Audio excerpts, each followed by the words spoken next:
তাহরিকে খতমে নবুয়তের বাংলাদেশের আমির আপনি। আমাদের প্রশ্ন, এটা কি একটা আন্তর্জাতিক সংগঠন? পৃথিবীর আর কোন কোন দেশে এই সংগঠন রয়েছে? আমাদের তাহরিকে খাতমে নবুয়ত বাংলাদেশের যুক্তরাজ্য শাখা আছে ওকে। এবং এবং পশ্চিমবঙ্গ শাখাও আছে। যুক্তরাজ্য এবং পশ্চিমবঙ্গের শাখা রয়েছে, সুতরাং এটিকে আমরা একটি আন্তর্জাতিক সংগঠন এটির মধ্যে একটি বলতে পারি। জি। আচ্ছা, আমাদের দ্বিতীয়, আমি এটি পরে আবার আপনার সাথে এটি নিয়ে নিশ্চয়ই কথা বলবো। আমরা জানতে চাই যে আপনি 21শে ফেব্রুয়ারি শুক্রবার আপনি বলেছেন বাক স্বাধীনতার দোহাই দিয়ে যারা কোরআন সুন্নাহ বিরোধী কথা বলবে তাদের বিরুদ্ধে আমাদের হাতের স্বাধীনতাও চালু করে দেব। এটা আসলে আপনি কি মিন করেছেন? এবং একই সাথে আপনি বলেছেন যে জনাব ফরহাদ মাজার, জনাব সলিমুল্লাহ খান, জনাব সোহেল হাসান গালিব এবং জনাব রাখাল রাহা সহ এদেরকে আসলে হত্যা বা চরম শাস্তি দিতে হবে, এটা দিয়ে আসলে আপনি কি বুঝাতে চান? না, আপনি হয়তো বা আমার বক্তব্য পুরাটা ভালো করে বুঝেননি। আমি আপনাকে উত্তর দিচ্ছি, তারপর আপনার কাছে আমার একটা প্রশ্ন আছে, উত্তর দিবেন বলে আশা করি। জি। প্রথম হচ্ছে যে আমি যে বলেছি হাতের স্বাধীনতা, এটা বলেছি রাখাল রাহা এবং ওই গালিবের ব্যাপারে, যারা আল্লাহ তার হাবিব মোহাম্মদ সাল্লাল্লাহু আলাইহি সাল্লামের আরশচুম্বী সম্মান মর্যাদার বিপক্ষে বক্তব্য দিয়েছে, আমাদের হৃদয়ে রক্তের ক্ষরণ সৃষ্টি করেছে, আমাদের ইমানে আঘাত করেছে।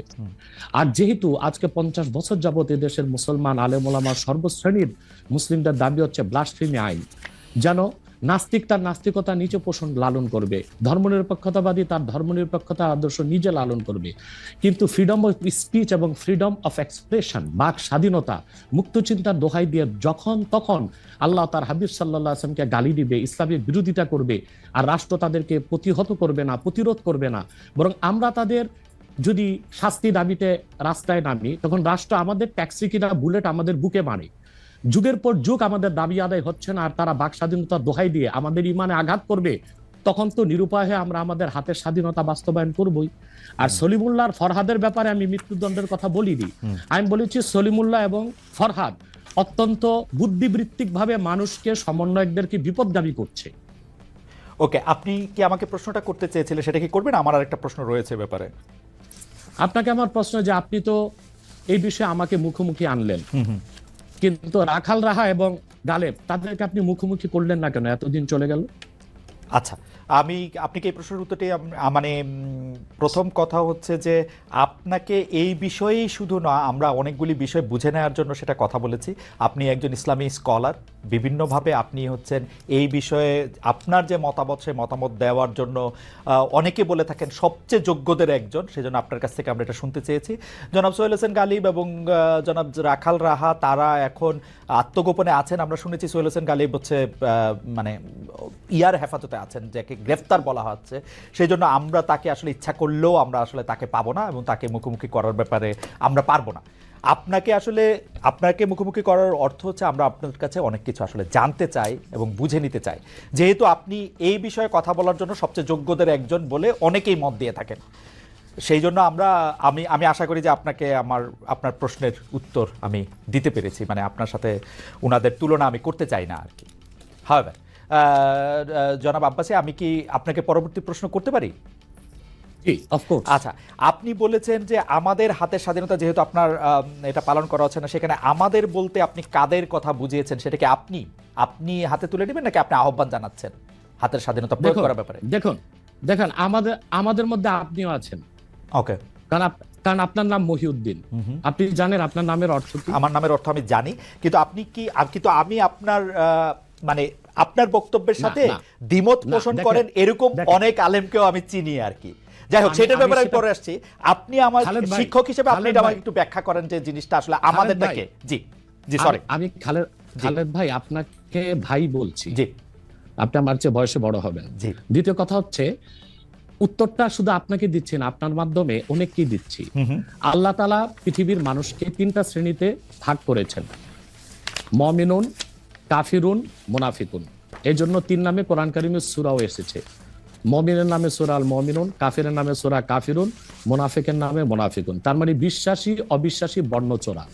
যারাই মুমিনুন বা বিশ্বাসী, আপনি যদি সেই বিশ্বাসীদের একজন হন, তবে হাতের স্বাধীনতাকে আপনিও সমর্থন করবেন। আমি আপনাকে আমার মধ্যেই রাখলাম। আপনার হাতের স্বাধীনতাকে আমি আসলে এখন পর্যন্ত সমর্থন করতে পারতেছি না, এইটা আমি বুঝতে চাইতেছি। কারণ হচ্ছে যে অনেক, এটা আপনি আমাকে বলেন সেই আপনি কিনা, মানে আমাকে না রেখে আপনি আপনাকে বলেন যে এই হাতের স্বাধীনতা আপনার কিনা।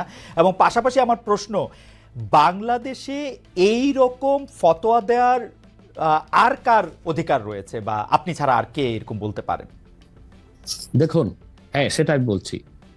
আমি আমার থেকে আপনাকে দূরে সরাতে চাই না, কারণ আপনি মহিউদ্দিন মানে যে দিনকে জিন্দা করে, রাইট, ধর্মের পুনরুদ্ধার, দিনের সংস্কার। হ্যাঁ, পুনরুদ্ধার না, দিন তো পরিপূর্ণ হয়ে গেছে 1000 বছর আগে। অর্থাৎ ধর্মের পক্ষে যে কাজ করে, দিনের মৌলিক বিধানগুলোকে বাস্তবায়নে যে সচেষ্ট, সেজন্য আপনি আমার মধ্যে যদি আপনার নাম আর আপনার কাজে ভিন্ন হয়, তাহলে আপনি কিন্তু দুঃখ নিবেন না, মুনাফিক বা বর্ণচোরাদের অন্তর্ভুক্ত হন। যেহেতু আপনি মহিউদ্দিন এবং আপনি একজন মুসলিম পরিচয় দিচ্ছেন, এটা সকল মুসলিমদের পক্ষ থেকে আমার ফতোয়া। কেন সেটা আমি ব্যাখ্যা করে দিচ্ছি। রাষ্ট্রের কাজ কি? শুধু অন্য ধর্মের মানুষের অধিকারকে রক্ষা করা? বাংলাদেশ একটি গণতান্ত্রিক রাষ্ট্র। গণতন্ত্রের মূল কনসেপ্ট হচ্ছে decision of much people will be granted. এদেশে সকল মুসলমানই মুরতাদের শাস্তি, মৃত্যুদণ্ড চায়।